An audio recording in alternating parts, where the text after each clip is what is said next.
Iran అణు కార్యక్రమంపై చర్చల ముగింపు దశకు వచ్చాయని అగ్రరాజ్యాధినేత డొనాల్డ్ ట్రంప్ ప్రకటించారు. అమెరికా విధించిన ప్రతి నిబంధనకు ఇరాన్ దాదాపు అంగీకరించిందన్న ఆయన, ఇరాన్ ప్రభుత్వం ఎట్టి పరిస్థితుల్లోనూ అణ్వాయుధాన్ని సాధించకుండా అడ్డుకోవడమే తమ ప్రధాన లక్ష్యమని స్పష్టం చేశారు.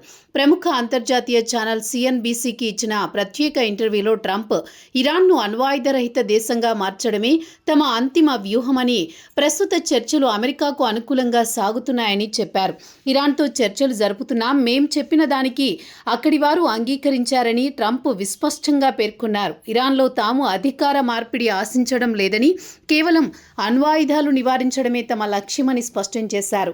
తాను రెండోసారి అమెరికా అధ్యక్ష బాధ్యతలు స్వీకరించిన తర్వాత అమెరికా జరిపిన సైనిక చర్యల వల్ల ఇరాన్ రక్షణ సామర్థ్యం పూర్తిగా దెబ్బతిందన్న ట్రంప్, అమెరికా ఇరాన్ను పూర్తిగా ఓడించిందని, ఇప్పుడు ఆ దేశానికి కేవలం కొన్ని క్షిపణులు మాత్రమే ఉన్నాయని చెప్పిన ట్రంప్, తలుచుకుంటే వాటిని కూడా తుడిచిపెట్టేయగలమన్నారు. ఇటీవల కాలంలో ఇరాన్ జరిపిన దాడులకు అమెరికా ధీటుగా సమాధానం చెప్పిందన్న ట్రంప్, గత వారం ఒక నౌకపైకి డ్రోన్ను పంపినందుకు మేము 3 సార్లు తీవ్రమైన దాడులు చేశామని, అంతకుముందు వారం కూడా వరుసగా 3 రాత్రులు ఇరాన్పై విరుచుకుపడ్డామని చెప్పారు. ఇరాన్పై ఆర్థిక, సైనిక ఒత్తిడిని పెంచడానికి అమెరికా నౌకాదళం ఐరన్ వాల్ లాంటి దిగ్బంధనాన్ని విధించడమే ప్రపంచంలోని అత్యంత శక్తివంతమైన అమెరికా నావికాదళం కారణంగా ఒక నౌక కూడా ఇరాన్కు చేరుకోలేకపోయిందని వివరించారు.